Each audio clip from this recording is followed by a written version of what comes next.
All right, guys, let's see if we can do this again. I already did it once, got it all messed up, and it just didn't work. So, gotta love it. Why is this? There it goes. All right, so are parabolas and quadratics the same? Sort of. So here's the idea. Let me go to a thinner pen here. So they're sort of the same. So the word quadratic refers to the algebra version of these. So now when we're dealing with algebra, we're dealing with an x squared type of thing. So this is going to be like x squared plus 5x plus 4. That's what the algebra portion means. Okay? So this is a quadratic. That's the vocab word for the algebra portion of these. That's a quadratic, and they're always represented by like x squared, x to the fourth type of things. Now, the parabola is the graphical terminology. That is the vocabulary for the quadratic, but in graphical terms. So if I look at this and call it a parabola, I know the parabola is the graph of this one, which is going to be that U-shaped piece right there. Okay? All right. So how do we solve them? You guys have, in Math 2, we were taught two ways. We were taught how to factor. And then number 2, we were taught the quadratic formula.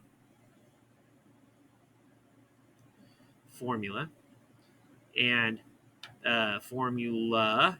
And that bad boy is the x-intercept is equal to negative b plus or minus the square root of b squared minus 4ac all over 2a. That's that one. Or, and we're going to work our Math 3 magic here. Our Math 3 magic is called complete the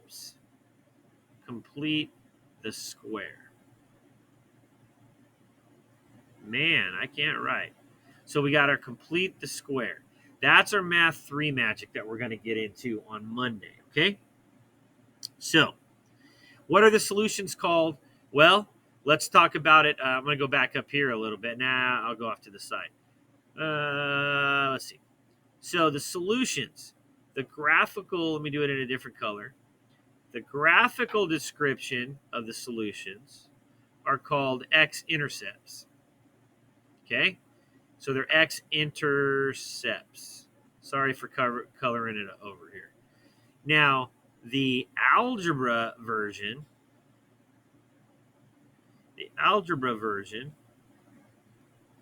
they may be called solutions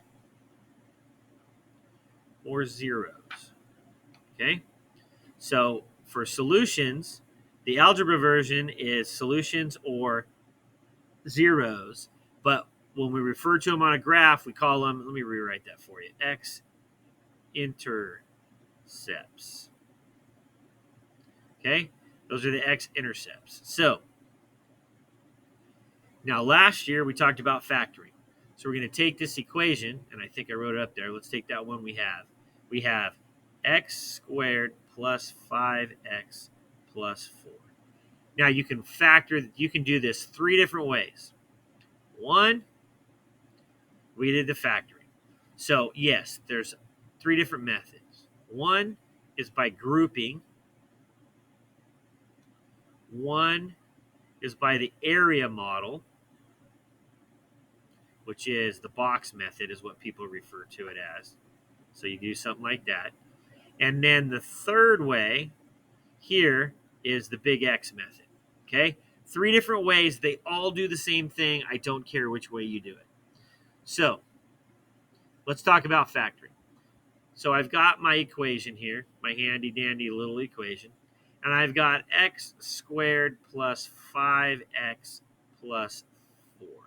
So I'm going to take x squared and plus 4, and I'm going to write them there. Now, since I'm factoring, I'm going to write the line right here. And what I want to do is I want to break 5x up. So it adds to make 5, but when I multiply the two numbers I have, they make 4. So watch this.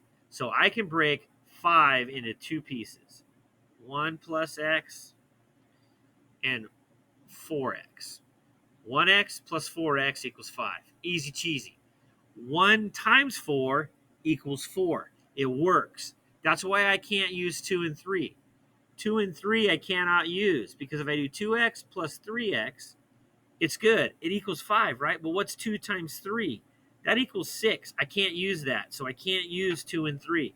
So I break this up, and then I just kind of write them in groups like this. All right, so now I've got these groups. And then I take the groups and I say, okay, look, I can divide by an x. I can divide by an x. So if I divide by an x, I move it out front. And then I say, okay, x squared divided by x, that's x. 1x divided by x leaves me with a 1. I leave that guy there. I'm good.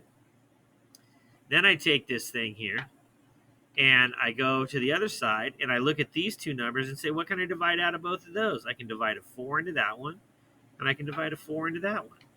So if I divide that by 4, I got to move it out front. So when I undo division, I make it multiplication. That's kind of what I'm doing. I'm left with what on the inside? I'm left with an x, because 4 divided by 4 is 1, and 4 divided by 4 is 1. Look at this. I have x plus 1. They're the same. So this is how I rewrite this. I take the purple, which is on the outside, and I create 1 parentheses. And then I take the green, and I create 1 parentheses. There's my factored equation. Then I take each piece, and I say, oh, x plus 4 equals 0, x equals negative 4. Then I say x plus 1 equals 0, x equals negative 1. So when I factor these things and I find my x-intercepts, those guys are my x-intercepts. So if I graph it real quick, let's do a shape, and I'll do a line.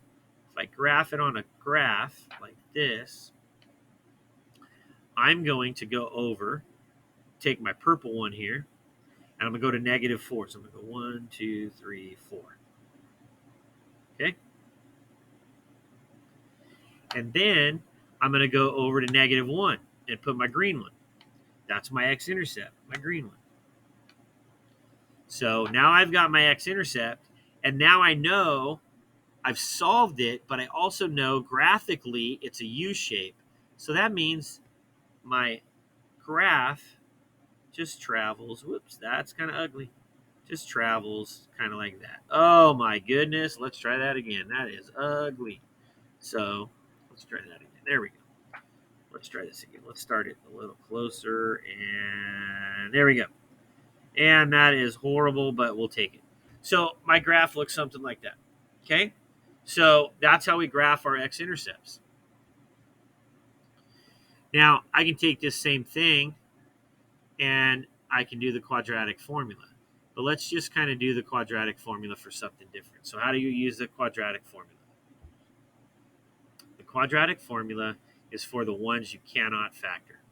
That's what I use it for. You can use it for whatever you want. So if I give you a quadratic that says like 2x squared plus 3x plus 9. That's not a very factorable equation. So I label these. In front of the x is an a. Oops, not that way. Control Z. It's a lowercase a. A, B, and a C, right? So then I go back up to my formula, which is the x-intercept equals negative b plus or minus the square root of b squared minus 4ac all over 2a. So then I take these numbers and I plug it in. So I'm going to get negative b, negative 3, plus or minus. I use that one there. And then I'm going to get plus or minus the square root. And I'm going to get b squared, which is 3 squared, minus 4 times 2 times c. Okay? All over 2 times a. 2 times 2. And then from here, you're going to put this in the calculator. And we're going to get negative 3 plus or minus, and then this would be 9 minus 72 all over 4. So I'm not a big fan of the quadratic formula, but I want you guys to know that you can use it, no problem. I'm not going to go any farther with that one, but you may use that one if you want to. We're just going to practice it a couple of times tonight. So then it asks you how to find your maximum and minimum. So I'm going to go back to the x squared plus 5x plus 4. And I want to know what my maximum and minimum are, right? Or my minimum.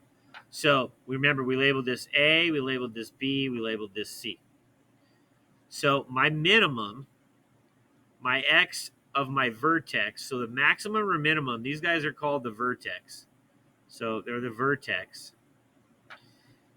There's a formula for it. It goes negative b over 2a. So what's my b? 5. Negative 5 over, oops, that's not a 5.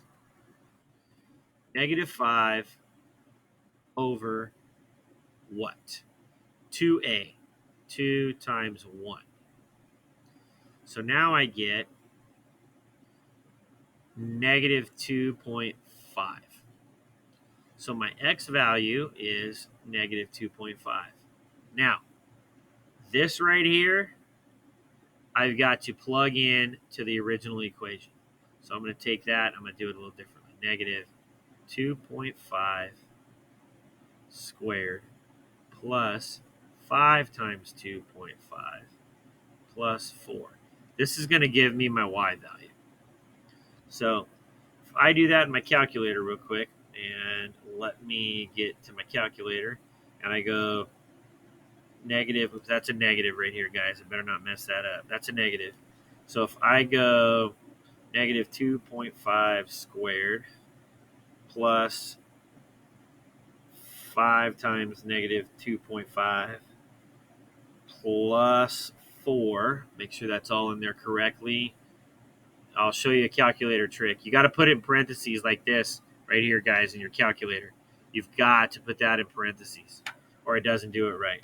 So let me insert my parentheses, and let me insert my parentheses. Oops, wrong side.